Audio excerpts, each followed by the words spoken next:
হাইলাকান্দিতে বা আসামে মেয়েদের কোনো মসজিদ নাই।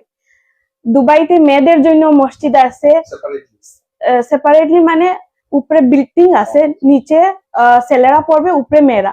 মাইক আছে, মাইক অনুযায়ী যেটা মসজিদের ইমাম পড়াইবে, মেয়েরাও সেম নিজের হিসাবে তারা পড়বে।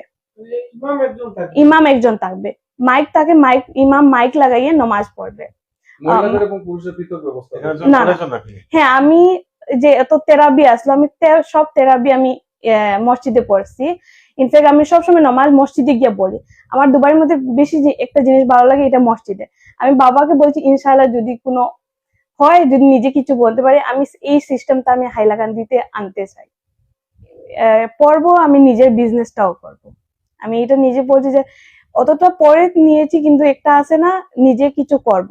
এই জন্য আমি পড়ার সাথে সাথে আমার নিজের বিজনেসটাও করবো। এডুকেশন বহুত ভালো সিস্টেম, তাদের বহুত ভালো এডুকেশনের টিচার, ইউকে টিচার, লন্ডন, আমেরিকার সব টিচার এখানে আসে পড়ায় দুবাইতে। আমার যেটা ডিগ্রি আছে এটা ইউকে ডিগ্রিটা থাকে, যেটা লন্ডনের যেটা ইউনিভার্সিটি আছে এটা দুবাইতে হয়েছে, ক্যাম্পাসটা দুবাইতে।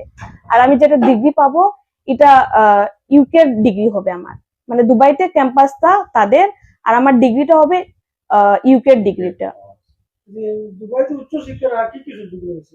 আরো বহুত সুযোগ হয়েছে, লাইক এডুকেশন, টিচার বহুত ভালো, লেকচার, তোমার অ্যাক্টিভিটিটা বেশি হয়, তারা অ্যাসাইনমেন্টও থাকে। আমাদের এক্সাম হয় এরকম না, দুবাইতে অ্যাসাইনমেন্ট হয়, অ্যাসাইনমেন্ট ওয়াইজে হয়, অ্যাসাইনমেন্ট থাকবে। এরপরে তাদের অ্যাক্টিভিটি বেশি হয়, ট্রিপও হয়। যে আমরা রিসেন্টলি একটা ট্রিপে গিয়েছি, আজারবাইজান ট্রিপে, তারা দেখায় কি ইয়েস, ইউনিভার্সিটি ট্রিপে।